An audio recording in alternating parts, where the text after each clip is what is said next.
أعوذ بالله من الشيطان الرجيم بسم الله الرحمن الرحيم الحمد لله رب العالمين اللهم صل على سيدنا محمد الفاتح لما أغلق والخاتم لما سبق ناصر الحق بالحق والهادي إلى صراطك المستقيم وعلى آله وصحبه وسلم 1500 ജന്മദിനമാണ് ഇവിടെ ആഘോഷിക്കുന്നത്. തിരുവസന്തത്തിൻ്റെ 1500 ആണ്ട് പിറക്കുകയാണ്. എന്താണ് ഈ ഒരു സമയത്ത് ലോകം മീലാദാഘോഷത്തിൽ ഒന്നുകൂടെ പ്രത്യേകം താല്പര്യം കാണിക്കുന്നുണ്ട്. 1500 എന്ന് പറയുന്ന സംഖ്യക്ക് വലിയ പ്രത്യേകതയും ഉണ്ടോ? തീർച്ചയായും അതൊരു1000-ഉം അതിൻ്റെ പകുതിയുമാണ്. ഇത്രയേറെ കാലം ഒരു പ്രത്യയശാസ്ത്രം നിലകൊണ്ടു എന്ന് മാത്രമല്ല, അത് വളർന്നുകൊണ്ടേയിരിക്കുന്നു, അതിന് അംഗീകാരം ലഭിച്ചുകൊണ്ടേയിരിക്കുന്നു. അതിൻ്റെ പ്രചാരകനായി അല്ലാഹു സുബ്ഹാനഹു വ തആല അയച്ചിട്ടുള്ള ലോകാനുഗ്രഹി അഷ്റഫുൽ ഖൽഖ്, സൃഷ്ടികളിലെ ഏറ്റവും പരിശുദ്ധരായ മഹാനരായ ശ്രേഷ്ഠരായ മുഹമ്മദ് റസൂലുള്ളാഹി സ്വല്ലല്ലാഹു അലൈഹി വസല്ലം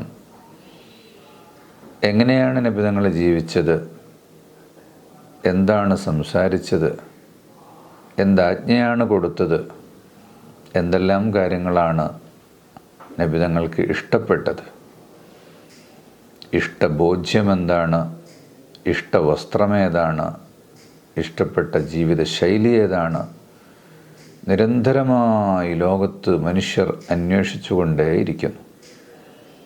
അത് പിന്തുടരാൻ വേണ്ടി അവർ ആഗ്രഹിച്ചുകൊണ്ടേയിരിക്കുന്നു. 10 വർഷം ഖിദ്മത്ത് ചെയ്ത അനസ് ഇബ്നു മാലിക് റളിയല്ലാഹു അൻഹു നിവേദനം ചെയ്ത ഹദീസുകൾ, 4 വർഷക്കാലം മാത്രം നബി തങ്ങളുടെ കൂടെ നിന്ന് എന്നാൽ അതിലൊരു നിമിഷ സമയം പോലും വിട്ടുപോകാതെ ജീവിച്ച അബൂ ഹുറൈറ റളിയല്ലാഹു അൻഹു, നബി തങ്ങളോടൊപ്പം ഗാർഹിക ജീവിതം നയിച്ച് വലിയ മതാധ്യാപനം നേടി വലിയ ആളുകൾക്ക് പോലും സംശയങ്ങൾ തീർത്തു കൊടുക്കുന്ന അത്ഭുതമായ അറിവിൻ്റെ കേദാരമായിരുന്ന ബിബി ആയിഷ റളിയല്ലാഹു അൻഹ 40 വർഷത്തിലേറെക്കാലം നബി തങ്ങളുടെ ശേഷം ജീവിച്ചുകൊണ്ട് ലോകത്തിന് ദീൻ പഠിപ്പിച്ചു. അങ്ങനെയുള്ള മഹത്തുക്കളായ സ്വഹാബികൾ, അവരെല്ലാം റിവായത്ത് ചെയ്ത വചനങ്ങളെ തേടി ലോകം സഞ്ചരിക്കുകയാണ്. അവ ആവർത്തിച്ചാവർത്തിച്ച് വായിക്കുന്നു, മനഃപ്പാഠമാക്കുന്നു, അതിൽ ഗവേഷണം നടത്തുന്നു. അനസ് റളിയല്ലാഹു അൻഹു പറയുന്നു, നബി തങ്ങൾ ഭക്ഷണം കഴിക്കുമ്പോൾ കറിയിൽ ചുരങ്ങയുണ്ടെങ്കിൽ അത് തെരഞ്ഞുപിടിച്ച് തിന്നു. അത് കണ്ട അന്നു മുതൽ എനിക്ക് ചുരങ്ങ ഇഷ്ടമായി എന്ന്. നബി സല്ലല്ലാഹു അലൈഹി വസല്ലമ തങ്ങൾക്ക് മാംസ്യാഹാരമാണ് മറ്റുള്ളതിനേക്കാൾ ഇഷ്ടം. ആട്ടിനെ അറുത്താൽ ഏറ്റവും ഇഷ്ടം കഴുത്തിൻ്റെയും മുതുകിൻ്റെയും ഭാഗമാണ്, കൈക്കുറുവാണ്. എങ്കിൽ എനിക്കും ഇഷ്ടം അതാണ് എന്ന് പറയുന്ന രീതിയിൽ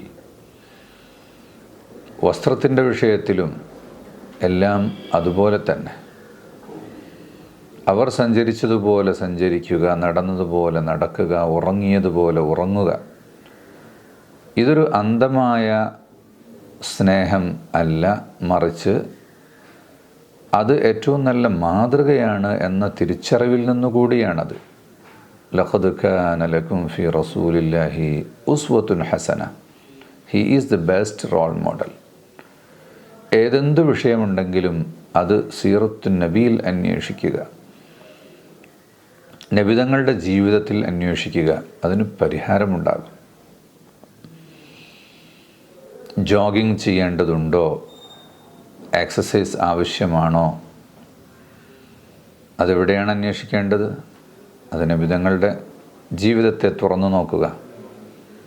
എല്ലാ ശനിയാഴ്ചയും 5 കിലോമീറ്റർ നബിതങ്ങൾ നടക്കാറുണ്ടായിരുന്നു. എല്ലാ തിങ്കളാഴ്ചയും 6 കിലോമീറ്റർ നടക്കാറുണ്ടായിരുന്നു. അപ്പോൾ ജോഗിങ് ആവശ്യമാണ് എന്ന് വായിക്കാൻ ആരോഗ്യം അന്വേഷിക്കുന്നവർക്ക് സാധിക്കും. ഈ നടത്തം എന്തിനായിരുന്നു? ഒന്ന് ഖുബായിലേക്കാണ്, ചരിത്ര സ്മാരകങ്ങളെ ഓർക്കുകയും അതിൻ്റെ പ്രാധാന്യത്തെ മനസ്സിലാക്കുകയും ചെയ്യുക എന്നതുകൂടിയാണതിൽ. നടത്തവും ഇരുത്തവും എല്ലാം തന്നെ മറ്റൊരു പർപ്പസിന് കൂടിയാവണം. ഖുബയിൽ ചെന്നുകൊണ്ട് ദുഹാ നിസ്കരിക്കുന്നു, തിരിച്ചു വരുന്നു. ദുഹാ നിസ്കരിക്കാനുള്ള സ്ഥലം ഖുബ മാത്രമല്ലല്ലോ. അങ്ങനെയാണെങ്കിൽ എല്ലാ ദിവസവും പോകണം. അപ്പോൾ അതിൻ്റെ ചരിത്ര പ്രാധാന്യവും പുണ്യവുമാണ് ആ കാരണം. മറ്റൊരു ദിവസം നടക്കുന്നത് ഉഹദിലേക്കാണ്. അത് ഹംസ റളിയല്ലാഹു അൻഹുവിനെയും മറ്റ് ഉഹദ് ശുഹദാക്കളെയും സിയാറത്ത് ചെയ്യാൻ വേണ്ടിയാണ്. ഇപ്പോൾ സിയാറത്ത് എന്ന പുണ്യമുണ്ട്, കുടുംബബന്ധം ചാർത്തലുണ്ട്, അനുചരന്മാരോടുള്ള സ്നേഹമുണ്ട്, ശുഹദാക്കളുടെ ആ മഹത്വവും ഉണ്ട്. എന്നാൽ അതിന് കുതിരപ്പുറത്തും പോകാമല്ലോ, ഒട്ടകപ്പുറത്തും സഞ്ചരിക്കാമല്ലോ. നടന്നു പോകുന്നത് നടത്തത്തിൻ്റെ മഹത്വം കൂടി പഠിപ്പിക്കാൻ വേണ്ടിയാണ്. ഇങ്ങനെ ഒരു ഹദീസിൽ നിന്നും ഒരു പ്രവർത്തനത്തിൽ നിന്നും ഒരുപാട് ആശയങ്ങളെ മനസ്സിലാക്കി അത് ജീവിതത്തിൽ ആവശ്യമായതിന് ഉപയോഗപ്പെടുത്തുന്ന രീതി 1500 വർഷം കഴിഞ്ഞിട്ടും അണമുറിയാതെ നിലനിൽക്കുന്നു എന്നത് ഈ ഒരു ആശയത്തിൻ്റെ മഹത്വത്തെ തന്നെയാണ് സൂചിപ്പിക്കുന്നത്. അതുകൊണ്ടാണ് ഈ ഒരു വർഷത്തിന്, ഒരു റൗണ്ടഡ് ഫിഗറിന് വലിയൊരു പ്രാധാന്യം ഉള്ളത്. 1501 ആകുമ്പോൾ ആ പ്രാധാന്യം വർദ്ധിക്കുക മാത്രമേ ചെയ്യുന്നുള്ളൂ. ആ തിരുനബി സല്ലല്ലാഹു അലൈഹി വസല്ലം തങ്ങളുടെ സന്ദേശത്തെ കൂടുതൽ അടുത്തറിയാനും പഠിക്കാനും പറയാനും മറ്റുള്ളവർക്ക് അത് അറിയിച്ചു കൊടുക്കാനുമെല്ലാം ഉപയോഗപ്പെടുത്തേണ്ട ഏറ്റവും നല്ലൊരു സമയമാണ് നബി തങ്ങളുടെ ജന്മദിനം. അതിനോടനുബന്ധിച്ചുള്ള ജന്മമാസം മൗലിദായും ചരിത്രമായും സംഭാഷണമായും പ്രഭാഷണമായും ഒത്തുചേരലായും സ്നേഹസംഗമങ്ങളായും എല്ലാം ഈ സമയം നമ്മൾ വളരെ സജീവമാക്കേണ്ടതുണ്ട്. ജാമിഅ മദീനത്തുന്നൂറിൻ്റെ സ്റ്റുഡൻസ് യൂണിയൻ നാദി ദഅവ ജാമിഅയുടെ മൊത്തം മിലാദ് ആഘോഷങ്ങളുടെ ഭാഗമായി അന്നൂർ എന്ന പേരിൽ മിലാദാഘോഷങ്ങൾ വളരെ കേമമായി നടത്തുകയാണ്. അവർക്ക് തൗഫീഖ് ഉണ്ടാകട്ടെ. അതിൻ്റെ കൂടെ പ്രവർത്തിക്കുന്ന എല്ലാവർക്കും അനുഗ്രഹങ്ങൾ ഉണ്ടാകട്ടെ. ജാമിഅ മദീനത്തുന്നൂർ 50-ലേറെ ക്യാമ്പസുകളിലായിട്ടാണ് ഇപ്പോൾ നടന്നു വരുന്നത്. എല്ലാ ക്യാമ്പസുകളും മദീനത്തുന്നൂർ തന്നെയാണ്. ഇൻഷാ അല്ലാഹ് ഈ വർഷം റബീഉൽ അവ്വലോട് കൂടി പുതിയൊരു ക്യാമ്പസ് PG ക്യാമ്പസിലേക്കുള്ള തുടക്കം കുറിക്കുകയാണ്. അടുത്ത വർഷം റബീഉൽ അവ്വലിന് അതിൻ്റെ ഉദ്ഘാടനവും നടക്കണം. എല്ലാവരുടെയും പ്രാർത്ഥനകൾ ഉണ്ടാകണം. നാളിതുവരെ പ്രവർത്തിച്ചവർക്കെല്ലാം അള്ളാഹു അനുഗ്രഹങ്ങൾ ചൊരിയട്ടെ.